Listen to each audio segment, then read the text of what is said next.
अस्सलाम वालेकुम स्टूडेंट, कैसे हम सब ठीक है। उम्मीद है आप सब खैरियत से होंगे। मेरा नाम रिजवान ढांडले है और मैं इस वक्त सेकंड ईयर एमबीबीएस का स्टूडेंट हूँ नाम्स प्राइवेट मेडिकल कॉलेज में। मैं थोड़ा सा अपना बैकग्राउंड आपको बताता हूँ। मेरी जो एफएससी है वो 2017-18 में लाई करी है। मैंने यानी 2017 से लेकर 2021 तक लगातार 5 से 6 मरतबा जो है वो एमडी कैट का टेस्ट दिया है।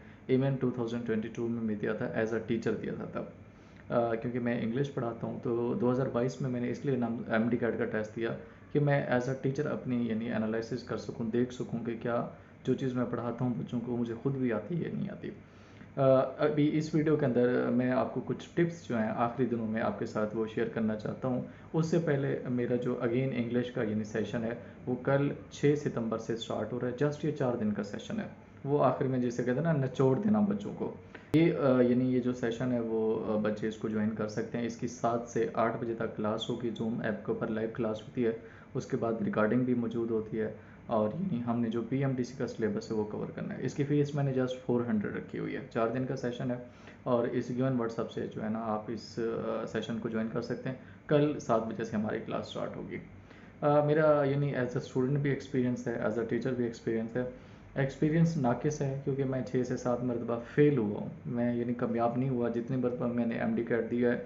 और ये रेयर लोग हैं जो इतनी दफ़ा एमडी कैट देते हैं। मोस्टली तो स्टूडेंट 2 या 3 अटैम्प्ट में ही उनकी बस हो जाती है। इस तरह से मैंने यानी 7-8 मरतबा नम्स का टेस्ट दिया हुआ है, एएमसी का टेस्ट दिया हुआ है। तो मेरे पास यानी अच्छा खासा एक्सपीरियंस ज़रूर है, अगरचे वो नाकाम एक्सपीरियंस है। अब जैसे कि ये लास्ट यानी 5 या 6 डेज़ हैं एमडी कैट के। इनके अंदर अगर आप मुझसे पूछेंगे कि सर, अगर आप सर कह लें, जो भी कह लें मुझे, कि आप हमें यानी अपने नाकाम एक्सपीरियंस से कोई एक सजेशन दें कि इस टाइम को हम कैसे यूटिलाइज़ करें। अपनी मैनेजमेंट है टाइम की, या सिलेबस मैनेजमेंट है, या स्ट्रेस मैनेजमेंट है, ये 3 चीज़ें हैं। सबसे पहले इन तीनों में से मैं स्ट्रेस मैनेजमेंट की बात करूँगा। स्ट्रेस मैनेजमेंट के लिए उसके सिर्फ 2 ही सलूशन हैं। नंबर 1 ये है कि आपने अपनी नींद पूरी करनी है और कम से कम आपकी 8 घंटे नींद होनी चाहिए।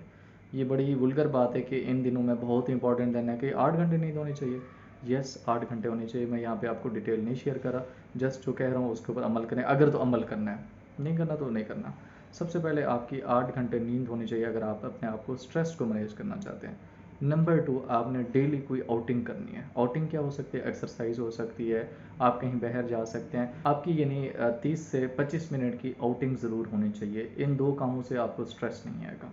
दूसरे नंबर पे आते हैं, टाइम मैनेजमेंट कैसे करनी है। टाइम मैनेजमेंट का जो सबसे आसान तरीका होता है, आपने सब्जेक्ट को डिवाइड करना होता है। उसमें इंग्लिश को आप निकाल दें, वो मैं आपकी कवर करवाऊँगा। अभी जो कल सेशन है 4 दिन के अंदर मैं आपकी इंग्लिश कवर करवा दूंगा। बाकी हैं आपके 3 सब्जेक्ट। आपके पास हैं 24 घंटे। 24 घंटे में से अगर आप 8 घंटे नींद के निकाल देते हैं, 2 घंटे चलें और निकाल दें, 10 घंटे निकाल देते हैं, तो 14 घंटे हैं। 14 घंटों को डिवाइड करो 3 सब्जेक्ट के ऊपर कि आपके पास कितने आवर्स पर डे के बनते हैं। और अगर आप एक दिन में यानी रिवीजन करना चाहें 3 से 4 घंटे में एक सब्जेक्ट के आप कितने यूनिट्स कर सकते हैं। रिवीजन पे मैं आता हूँ जब हम यानी सिलेबस की बात करेंगे। तो टाइम आपने इसी तरह से पर सब्जेक्ट डिवाइड करना होता है। इसमें भी 2 तरह के यानी स्टूडेंट्स होते हैं। कुछ स्टूडेंट एक ही दिन में एक सब्जेक्ट को कवर करते हैं। कुछ स्टूडेंट का मिजाज जो होता है वो एक दिन में 2 से 3 या 4 सब्जेक्ट को वो कवर कर होते हैं। तो ये आपके मिजाज पर डिपेंड करता है कि आप इसको कैसे लेके चलते हैं। डेली बेसिस पे एक सब्जेक्ट करना चाहते हैं या डेली बेसिस पे डिफरेंट सब्जेक्ट करना चाहते हैं। तीसरा हमारा जो पॉइंट है वो है सब्जेक्ट यानी सिलेबस जो है उसको आपने कैसे कवर करना है। देखिए, अमूमन ये होता है, हम सब स्टूडेंट्स की आदत होती है, जो सब्जेक्ट सबसे इजी होता है हम सबसे पहले उसी को उठाते हैं। जो यूनिट हमें सबसे अच्छा लगता है या आता होता है, हम उसी से ही रिवीजन स्टार्ट करते हैं जब भी यानी किसी भी सब्जेक्ट को उठाते हैं। अब आपने उल्टी गंगा बहानी है। देखिए, आप किसी भी प्रोविंस से ताल्लुक़ रखते हैं, ये जनरल गाइडलाइंस हैं, किसी भी प्रोविंस से आपने ताल्लुक़ रखना है। इंग्लिश को तो आप निकाल दें। मैं कल से मेरा सेशन है वो ज्वाइन करें इस गिवन व्हाट्सअप से।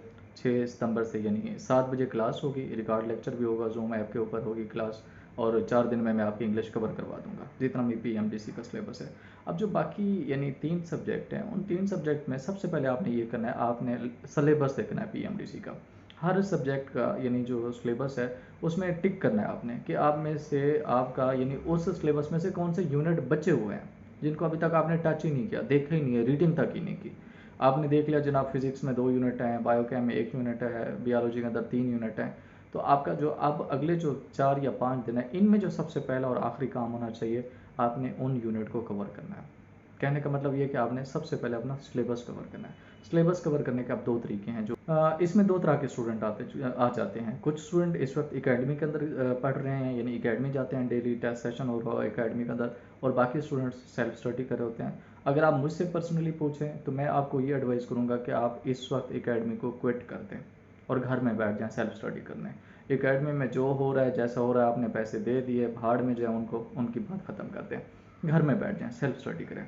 और सेल्फ स्टडी में आपका पहला टारगेट यही होना चाहिए, सिलेबस को सामने रखें, सामने रखकर आप देखें कौन से यूनिट आपने बिल्कुल भी नहीं किया हुआ, इवन रीड तक भी नहीं दिया हुआ। सबसे पहले आपने उन यूनिट को रीड देना है, सिर्फ रीडिंग करनी है।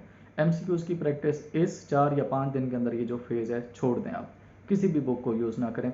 आपने अब सिलेबस कवर करना है, उन यूनिट को कवर करें यानी जिनको आपने पहले बिल्कुल भी नहीं टच किया हुआ। अगर तो वो थ्योरी है जैसे बायोलॉजी है तो आपको कहीं से लेक्चर लेने की ज़रूरत नहीं है। अगर वो फिजिक्स या केमिस्ट्री के यूनिट है, आपको लगता है कि आपको ऐसे रीडिंग करने से नहीं आएंगे वो यूनिट, आपको उनके लेक्चर लेने चाहिए। यूट्यूब भरी पड़ी है लेक्चर से, हम पूरी MBBS यूट्यूब से करते हैं, तो आप लोग भी FSC के लेवल पे कर सकते हैं, एंट्री टेस्ट के लेवल पे कर सकते हैं। उनके लेक्चर लें, उनको नोट डाउन करें, ठीक है ना। अच्छा, अगर तो वो यानी लेक्चर लेने वाली बात है तो लें, अदरवाइज रीडिंग भी कर लेते हैं तो बहुत है, क्योंकि 170 165 MCQs जो 200 में से आते हैं वो रीडिंग बेस होते हैं।